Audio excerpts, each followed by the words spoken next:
Comadre. Hey, Comadre. Do you have a minute for Comadre time? Hola Comadres, welcome to another episode of Comadreando podcast. I'm your host Marcy, and today we have an amazing guest. His name is Guy, and I'm going to let him introduce himself. So, hello everyone, my name is you? Guy Zaya Smith, aka The Black Puzzle. I'm a self-advocate for autism. I'm also a performing artist with autism. I'm a singer, I'm a dancer, I'm an actor, I'm a voiceover actor, I'm a cartoonist, and I'm a musician, but also a public speaker as well. And what I do to raise awareness for autism is by performing and telling my stories to a lot of people. I've been sharing my stories to many times, to many places, to many people, to a whole lot of people. And I've been an advocate for almost 8 years, and it has been a long journey, and it has been yet a big, yet fulfilling, and yet a refreshing journey as well. And it has also been a challenging journey. And it was a journey that I never thought I would be, and a calling I never thought I would have. So I felt like I was part of a big community to help that as well. And being a part of community is pretty tight and pretty cool too. So it's pretty dope, and it's a great honor and a blessing to be a part of that. Amazing. Thank you for that, Guy. So I'm going to introduce a topic. So today's topic is achievement despite a diagnosis. And the reason why the topic came up is that as parents of neurodiverse children, we often wonder what our kids' futures are going to be like. And I want to highlight, exceptional, outstanding people that have autism, so that parents can see what it can be like in the future. So, I want to share so that you can continue to inspire more people and tell your story. So you have a diagnosis of autism. I want to ask you if we can go back in time a little bit. When was it that your parents noticed that you were So going back in time, right? So they noticed I was doing things a little differently. I acted a little differently. I couldn't really give eye contact, understand people's questions. I would talk to myself out loud, like thinking my thoughts out loud, like nonstop. And I would not know how to interact with other kids or interact with other people too. So they knew I was showing signs of autism when I was like 5, but they said I was showing signs of autism, but when I got to 10 years old, so things were hard for me. When I was like 10 years old, when I was growing up, like things I got a little scared about things, got kind of controlled by emotions, and learned about different stuff and understanding people. And I was 10, I was diagnosed with a high functioning form of autism. And it used to be called Asperger's syndrome, but we just call it autism now because they want to keep it equal. And it was a challenging life. It was a scary, yet little hard, devastating kind of thing. But I didn't want autism to let it take the best of me. But back then, I did let it take the best of me. But as I got older and older, I didn't want to let it take the best of me anymore. And it was like the hardest thing because back then I used to worry about how people would make me feel. And it was like just based from my experience with the bullying and the rejection and being treated like I was invisible. And I was not happy about that. I was really unhappy about that. And I had to do something that needs to be done because I was afraid they'll do something really bad. And those fears did happen because I thought it would get better, but it really didn't. And as messed up as it sounds, because here's the thing. Back then, there were times I wish I wasn't because I was trying so hard to be like everyone else back then. So people would be more nicer to me, and people would stop being mean to me and everything like that. And it was like, man, why me? I told myself, why me? I didn't ask to be this way. I didn't choose it. It Mm-hmm. chose me. I thought not having it would have me feel happier, have a better life. But it wasn't, I can't get rid of it. It won't go away. So, like, example, like the X-Men, right? X-Men, they look human, they Yeah. act human, and they are human, except they all have different abilities. I'm like that. Yeah. I'm just like that. And people often are just like that too. Cause it's Yeah. just exactly like X-Men. So it takes I've actually said that before yeah. on the show. I love that. So you got diagnosed when you were 10 or 10 5 years old? I'm actually. sorry. Officially 10. 10? Okay. Yeah. So then, so when they noticed that you were different, what did they do? Did they send you in to get tested, or did they talk to your pediatrician? Do you know what They they sent me did once to they like noticed? special things and doctors and everything. And they sent me to like therapy and everything as well. And see a psychiatrist and everything. And that's what they noticed is that. So IEP meetings and things like all things like testing wise. And it was really not easy. Mm-hmm. How did that? Once you found out that, like, once you got the diagnosis of autism, how did that make you feel? Do you remember I how that made remember you feel? Did it kind of like give you a sense of relief, or did it make you it made me feel feel another way? another way. I'll be honest, I was scared, I was Mm-hmm. unhappy, and I was very sad that I had something that no one else had. I thought I was the only one, Mm-hmm. but I wasn't. And I felt like I wasn't human. And it was a thing thought that I had to keep a secret. And the reason why I couldn't tell a lot of people because they wouldn't understand. Because I thought telling Mm-hmm. people would make things better. But sometimes it wouldn't. But it wouldn't change people's hearts. Some people would change, some people would not. And Mm-hmm. that's what got messed up. Because used to think that everyone was mean. I used to think people who didn't have autism were all mean.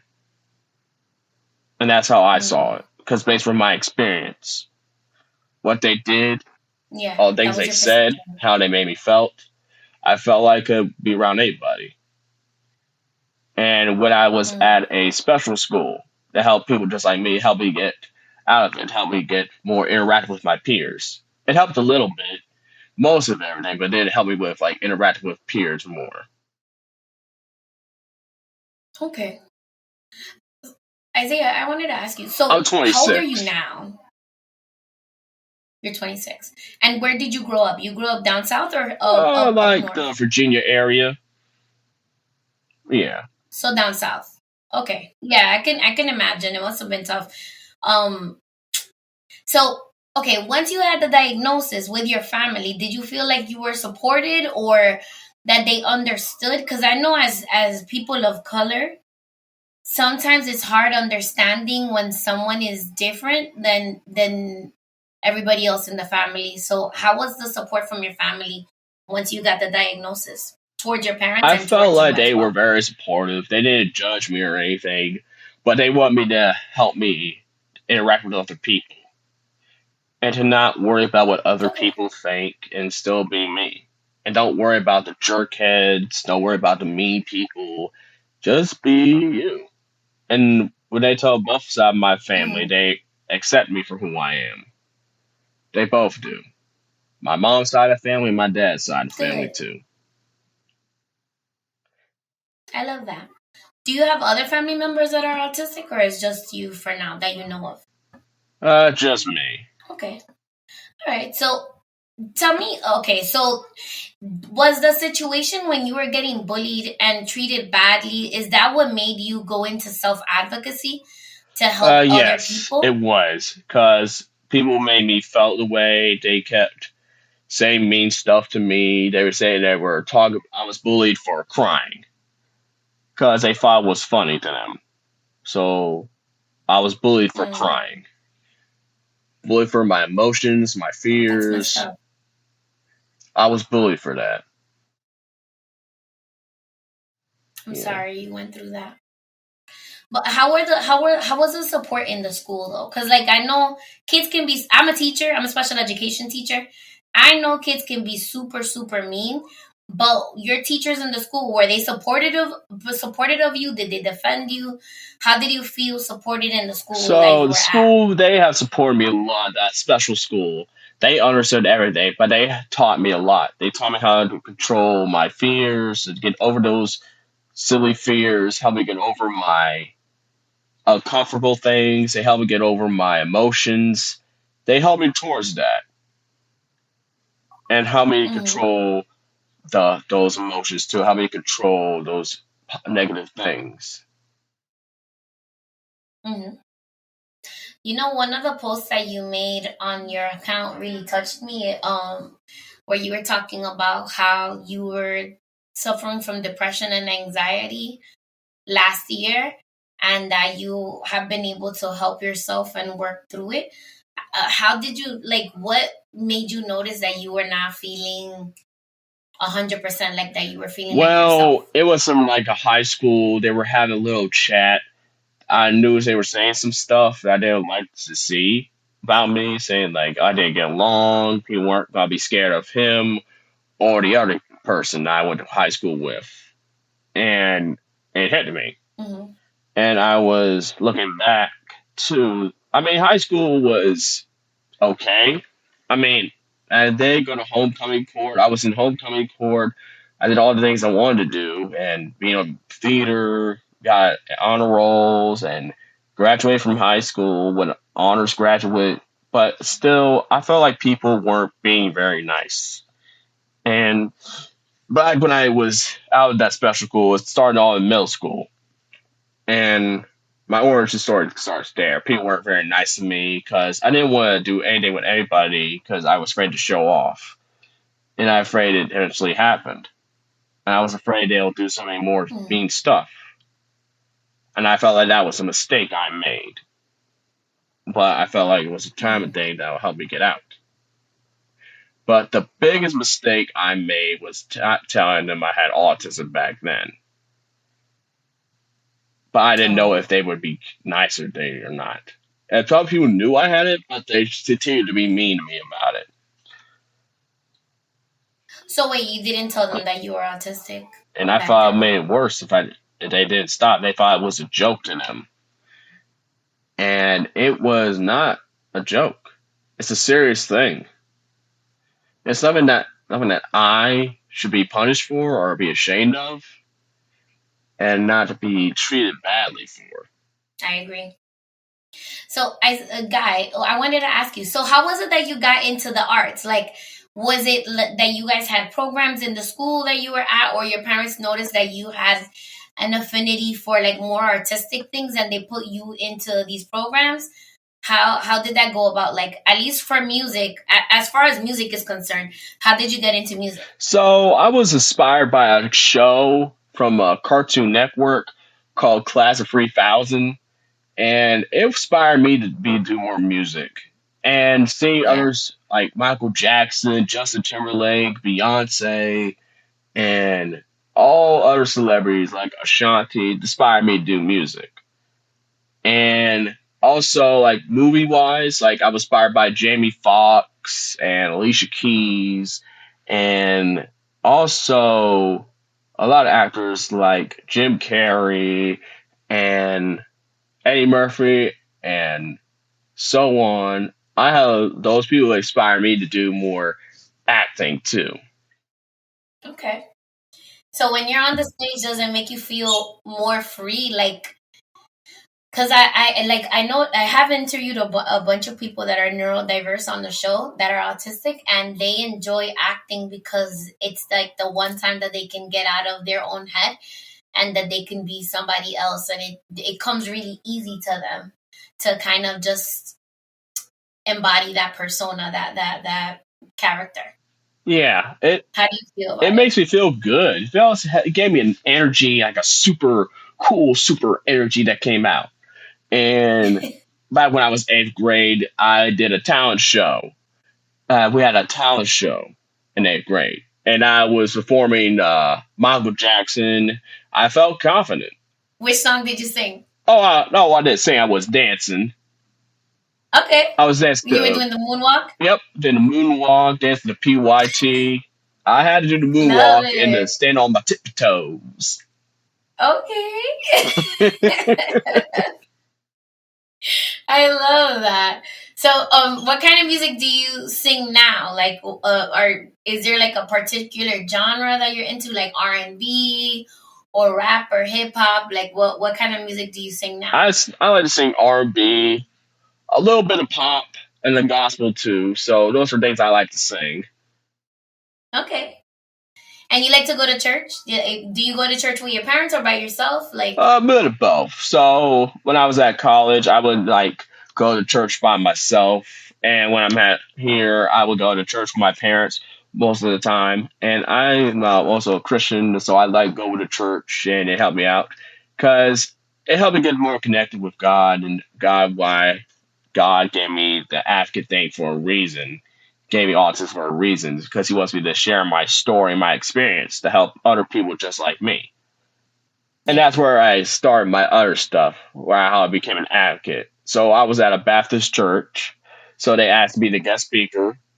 I was nervous, but people were being accepting of me because I never done a speech like that before in front of other people. So I had to take some breaths. So I kept going, Good. and I told my story, and people were cheering me on. And people were clapping for me, and made me feel like I was a somebody.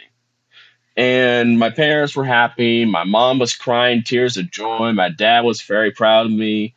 And it felt great. It felt great. Because what they did was, because what I learned, I know why I had autism for a reason. To be that voice, to be that inspiration, to be that advocate. But that was just the beginning. I continued to be an advocate during my college days. And I was at a community college at first, and I learned how to be an advocate, better advocate. And next year, when I transferred to a 4 year college, so that's where I became a big, big advocate for autism. So I wanted to put together an Autism Awareness Month program to help raise awareness for autism. And by doing that, I shared my story to 400 people that came to my program. 400 people cheering, crying, laughing, and sharing. It was a great experience. And I didn't expect that many people. I did, and sit at the same time, but that was a big support I had. Real big support I had. And that was like the best turnout I ever had. The best turnout. And it was a strange yet but refreshing but fulfilling thing that I ever experienced.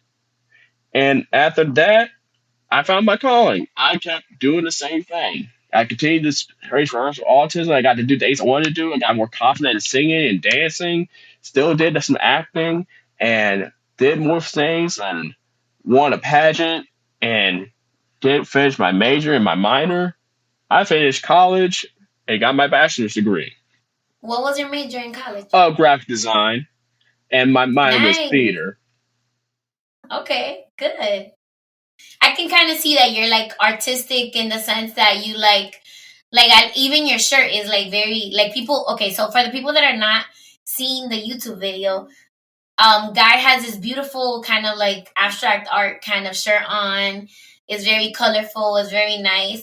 So I can see that. Like I can see the graphic design.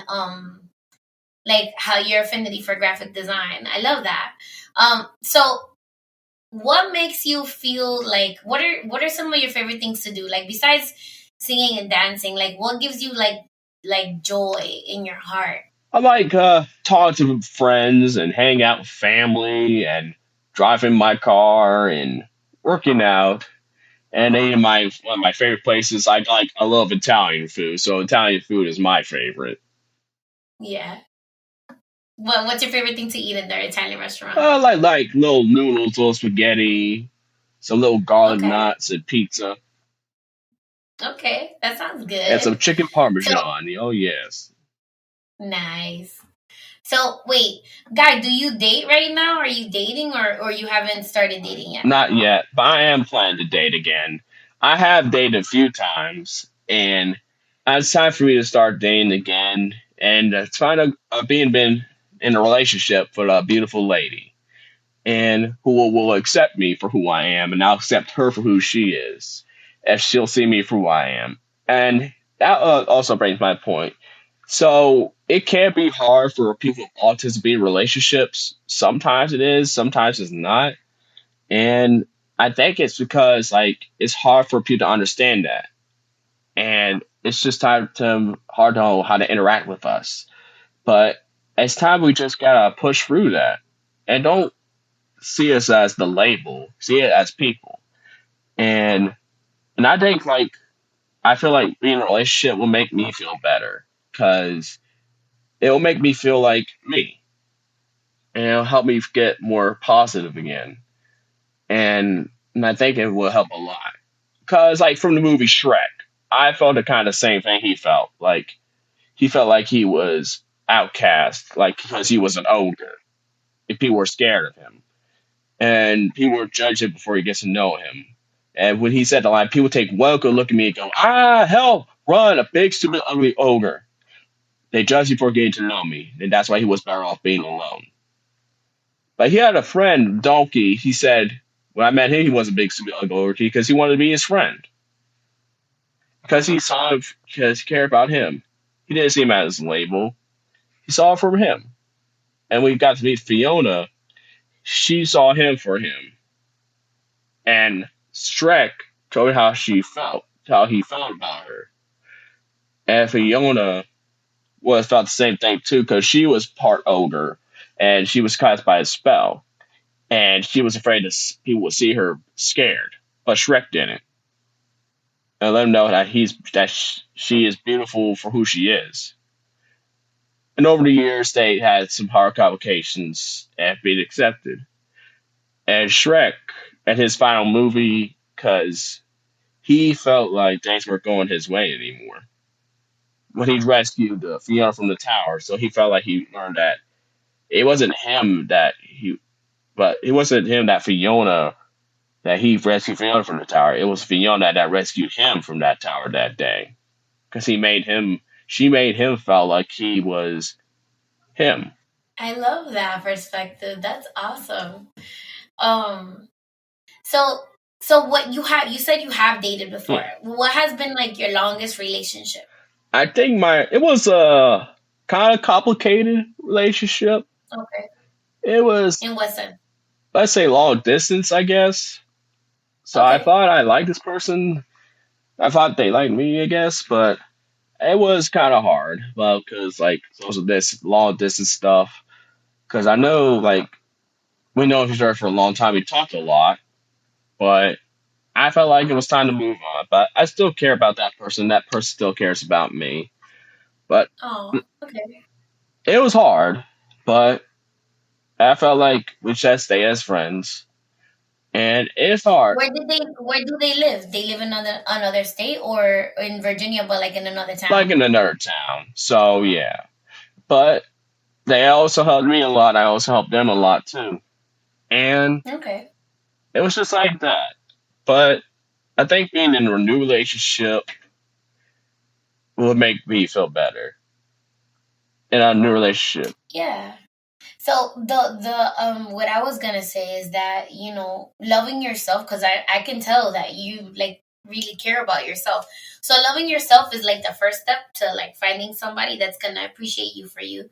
And I feel like all the work that you do does show that you care about yourself and you love yourself very much. So definitely showing that to the world and being proud of who you are, which you are, which I love, it is gonna help you attract the right type of person to your life.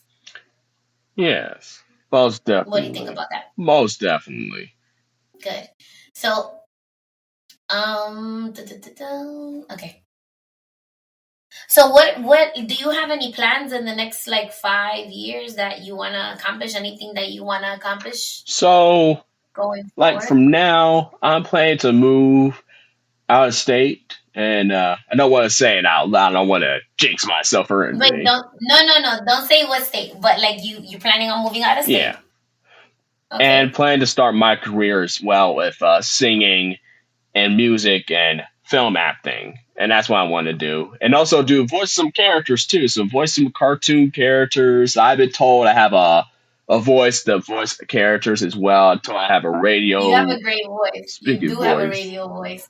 And that's what I wanted to do because I always wanted to voice like one of my favorite characters, like Sonic the Hedgehog, Scooby Doo, Bugs Bunny. So those are the characters I really wanted to play so much because those are my favorite characters. Oh, and Optimus Prime too. That's also one of my favorites. Wait, can you do different voices? Like can you change your voice to sound like those characters? Hmm. Let's see. If I did like Scooby Doo, he'll be like, "Oh, boy, Ruby Rex." And what's up, Doc? That's good. Autobots, transform and roll out. Oh my god, yeah, you're so good. I oh my god, definitely. So if anybody is a voice coach and is listening to this podcast, please hit up my boy Guy Isaiah so that you can hook him up with some voice acting lessons.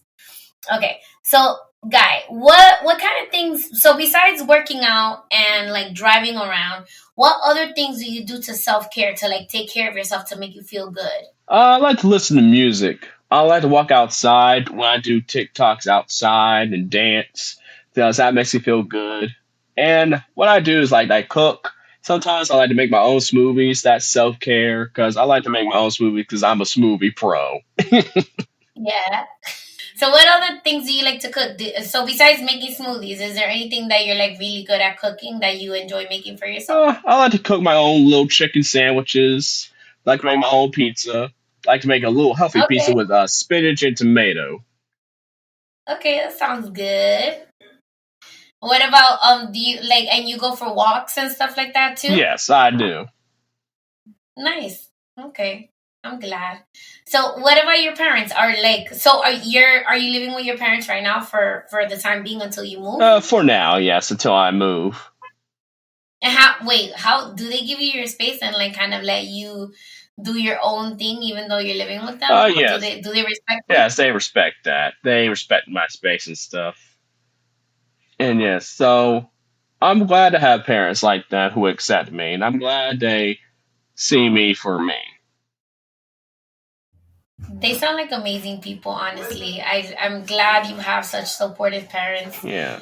and that your family is so awesome with you as well. So, right now, are you working Oh yeah. in somewhere right now? Oh yeah. So I'm working at a retail for now, and I've been Okay. working full time. So, but I felt like it was time for me to move on right now to start my dream and career because I actually know what I want to do, and it's time for me to go over my career. No more waiting too long. It's just time to get out there and just do my thing. And also continue being the advocate for autism. But what I really want is to be a big advocate for autism, a real big advocate for autism, and share my stories to a whole lot of people at many schools, many churches, at these city conferences. That's what I want to do. That's what I want.